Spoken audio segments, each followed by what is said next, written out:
Hello friends, আমি শুভম। আমরা প্রত্যেকেই জানি যে ওয়াইআরএফ প্রত্যেকবার সিনেমা রিলিজের সময় একটা নোংরা খেলা খেলে, সেটা হচ্ছে নো হল শেয়ারিং। এইবারও ওয়ার টু রিলিজের আগে, ওয়ার টু রিলিজ করছে 14ই অগস্ট, যার সাথে রিলিজ করছে কুলি এবং বাংলাদেশ রিলিজ করছে ধূমকেতু, বড় সিনেমা। এবার তারা আগে থেকেই এই জিনিসটা বলে দিয়েছিল যে আমরা 90% শো চাই, সেখানে আমরা কোনো হল শেয়ারিং করব না, যেটা তারা প্রত্যেকবারই করে। ওয়ার টু বলে নতুন কিছু নয়, এটা আমরা আগেও দেখেছি এবং এটা নিয়ে আমরা আগে অনেকবার কথা বলেছি। তারা এইবারও সেটাই বলেছে যে 90% শো ওয়ার টু কে দিতে হবে, বাকি 10% শো আপনারা কাকে দেবেন আমাদের দেখার দরকার নেই, কিন্তু ম্যাক্সিমাম শো, প্রাইম শো যাতে আমরা পাই এবং সেটার জন্য যা করতে হয় আমরা করব। দেখুন, আমি এটা নিয়ে অনেকবার ভিডিওতে কথা বলেছি, আমার মতো অনেকে বলেছে, আমরা লেখালেখি করেছি। এবার আমি আপনি যাই করে নি না কেন, তাতে ওয়াইআরএফ এর না কিছু যায় আসে না। কারণ দেখুন, এত বড় প্রোডাকশন হাউস, পয়সা আছে, পাওয়ার আছে, তারা ডিস্ট্রিবিউট করতে জানে, তারা মার্কেটটা ধরে রাখতে জানে এবং সেটার জন্য যদি আনএথিক্যাল কোনো ওয়ে হয় তারা সেটাও নিতে প্রস্তুত এবং সেটা তারা খোলাখুলি নেয়। এরকম না লুকিয়ে চুরিয়ে, তারা সবার সামনেই বলে দেয় যে ভাই এটা আনএথিক্যাল, বাট আমি এটা তো করবো। এবার এটা নিয়ে আমরা যত লোকই যত কথা বলে নি, এতে তাদের কিন্তু কিছু আসে যায় না, সেটা আপনি এই আজকের খবরটা শুনলে বুঝতে পেরে যাবেন। অলরেডি ওয়ার টু টিম জানিয়ে দিয়েছে যে তারা পুরো হিন্দি বেল্টে 90% শো নেবে এবং সেটা কিন্তু তারা নিয়ে ছাড়বে at the end of the day, at any cost, যাই হয়ে যাক না কেন। এবং সেটা বিশাল বড় একটা ব্যাপার। এবং তারা এটাও জানিয়ে দিয়েছে যে পুরো ইন্ডিয়াতে তারা 6000-এর ওপরে বেশি স্ক্রিন পাচ্ছে, এটা তারা অ্যাসিওর করেছে। এটা কত বড় ব্যাপার আপনি বুঝতে পারছেন। এবং তেলেগু স্টেটেও তারা কিন্তু সেই জিনিসটাকেই রাখতে চলেছে, কারণ এনটিআর বিশাল বড় সুপারস্টার ওখানকার এবং সে যেহেতু সিনেমাতে আছে তার ফ্যানকে ক্যাটার করার জন্য, কারণ তার বিশাল বড় একটা ফ্যান ফলোইং আছে তেলেগুতে, তো তার ফ্যানটাকে ক্যাটার করার জন্য তারা সেখানেও সেই জিনিসটাই অ্যাপ্লাই করছে যে 90% শো আমাদেরকে দিতে হবে, তারপর 10% শো আপনি যাকে ইচ্ছা দিন, আমি দেখতে যাব না। এবার দেখুন, ওপর দিক থেকে আমরা এটা নিয়ে কথা বলতে পারি, লেখালেখি করতে পারি, আমাদের আনএথিক্যাল মনে হতে পারে, কিন্তু আপনি একটা ব্যবসায়িক চিন্তাধারা থেকে দেখুন, ওই যে বলে না গন্দা হে পর ধান্দা হে, এবং এই গন্দা জিনিসটা তারা জানিয়ে করছে লোককে। এবং আপনি যদি দেখেন একটা প্রোডাকশন হাউস, এত বড় প্রোডাকশন হাউস, যাদের কাছে এত পাওয়ার আছে, এত পয়সা আছে, তারা তাদের কাজ কিন্তু শুধু সিনেমা রিলিজ করা নয়, যাতে সিনেমাটা প্রপার ডিস্ট্রিবিউট হয়, সবার থেকে ওপরে থাকে এবং সবার থেকে বেশি শো পায়, সেই জিনিসটাও দেখা কিন্তু সেই পার্টিকুলার প্রোডাকশন হাউসেরই কিন্তু একটা দায়িত্বের মধ্যে পড়ে, যে সব থেকে প্রাইম শো যাতে পায়, প্রচার যাতে সেইভাবে হয়, চারিদিকে যাতে আমার সিনেমারই নাম হয়, সেটা প্রত্যেকেই চায়। ওয়াইআরএফ করতে পারে কারণ কারণ তাদের কাছে টাকা আছে, পাওয়ার আছে, বাকিরা হয়তো করতে পারে না, কিন্তু চায় সবাই। এবার এইটা হ্যাঁ এথিক্যালি তো রং, সব যা শো বেরোবে বা যা সিনেমা বেরোবে প্রত্যেকের মধ্যে সমান শো ডিস্ট্রিবিউট হওয়াটা দরকার, সেটা আমিও মানি, আপনিও মানেন, সবাই জানি এটা আমরা। কিন্তু আপনি যদি একটা ব্যবসায়িক চিন্তাধারা থেকে দেখেন, এই জিনিসটা তারা প্রত্যেকবার করে আসে এবং তারা কিন্তু এই জিনিসটা সফলভাবে করেও আসে। এমন না যে একবার করলো, দুবার করলো, তিনবারের বার তাদেরকে করতে দেওয়া হলো না।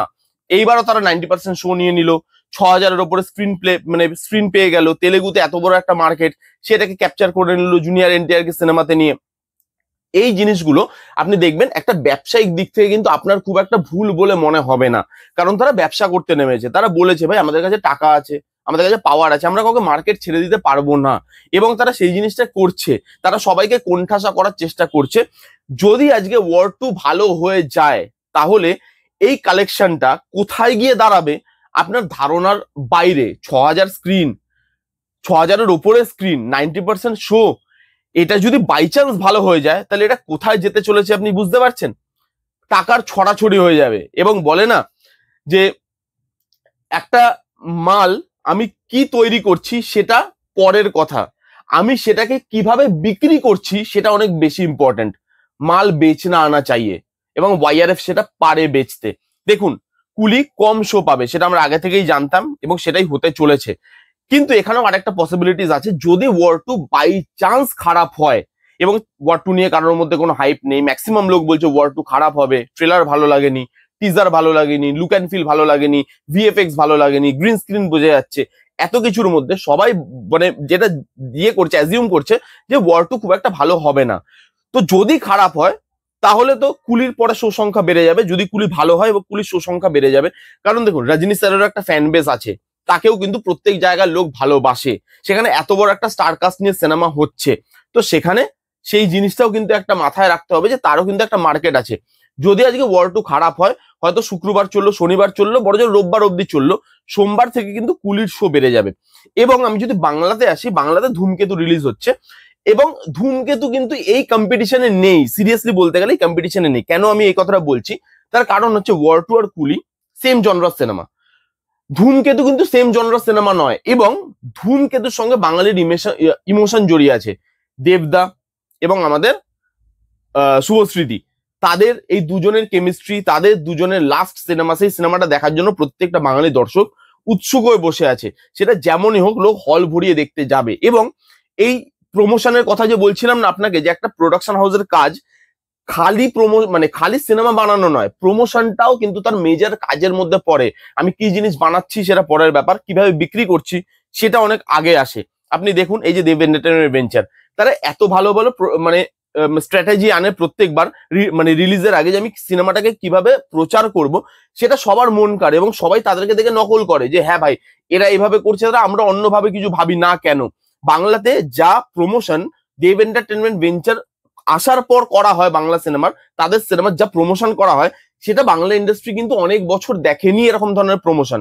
আজকেও দেখুন ধূমকেতু এত বড় সিনেমা আসছে, কিন্তু তবুও তারা প্রমোশনে কিন্তু কোনো খামতি রাখছে না। আজকেও আপনারা জানেন ট্রেলার লঞ্চ ইভেন্ট আছে, সেখানে টিকিট দেওয়া হয়েছিল, টিকিট সোল্ড আউট হয়ে গেছে কিছুক্ষণের মধ্যে। একটা বিপুল সংখ্যক দর্শক সেখানে আজকে সেই শোটাকে উপভোগ করতে যাবে। তারপর তো আমরা ট্রেলারটা দেখতে পাবো, ট্রেলারটা দেখে রিভিউ করবো যে কেমন হলো। কিন্তু আজকে প্রচুর লোক যাচ্ছে দেখতে।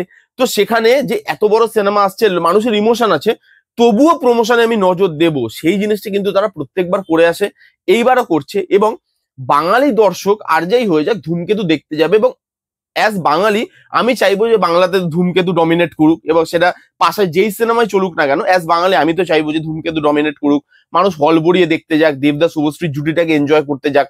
তো সেই জিনিসটাই আমি চাইবো। এবার আমার চাওয়াতে বা আপনার চাওয়াতে তো কিছু হবে না, আলটিমেটলি দর্শক কথা বলবে যে দর্শক কোন সিনেমাটাকে দেখতে চাইছে, ওয়ার 2 নাকি কুলি নাকি ধূমকেতু, সেটা দর্শক ডিসাইড করবে। সেটা হল আমি 90% শো বুক করে দিলাম, তারপরেও আমরা অনেক সময় ওয়াইআরএফ এর ক্ষেত্রে এটা দেখেছি, তারা প্রচুর শো বুক করেছে, তারপরে অন্য কোনো একটা সিনেমা এসছে যেটা হয়তো অত বড় সিনেমাও নয় কিন্তু কন্টেন্ট ভালো, সেই জিনিসটা পরে কিন্তু রান নিয়েছে। এটা কিন্তু আমরা দেখিনি তা নয়, এটা ওয়াইআরএফ ও জানে। সেই জন্য সেই জিনিসটা তারা আগে থেকেই করা শুরু করে দিয়েছে, যে যদি এটা মানুষের পছন্দ হয়, ওয়ার 2 মানুষের পছন্দ হয়, তাহলে ওয়ার 2 ছাড়া আর কিছু অপশন মানুষের কাছে থাকবে না, এবং সেটা তারা অ্যাসিওর করেছে। এবার দেখা যাক 14 তারিখের এই লড়াইতে কে জেতে। অ্যাজ বাঙালি আমি চাইবো ধূমকেতু। আপনারা কোন জিনিসটা চাইছেন, কোন সিনেমাটা এগিয়ে থাকুক, কোন সিনেমাটা পিছিয়ে থাকুক, আপনারা কোনটা নিয়ে সব থেকে বেশি এক্সাইটেড কমেন্ট করে জানিয়ে ফেলুন। সেটা ওয়ার 2 হতে পারে, কুলি হতে পারে, বা ধূমকেতু হতে পারে। আপনারা কোনটা নিয়ে এক্সাইটেড কমেন্ট করে জানিয়ে ফেলুন। কেমন লাগলো এই ভিডিওটা জানাতে ভুলবেন না। ভালো লাগলে please give it a Thums up, like করবেন, কমেন্ট করবেন, শেয়ার করবেন, চ্যানেলটাকে মাস্ট সাবস্ক্রাইব করবেন। দেখা হচ্ছে নেক্সট কোনো ভিডিওতে, ততক্ষণ bye bye, take care and be safe.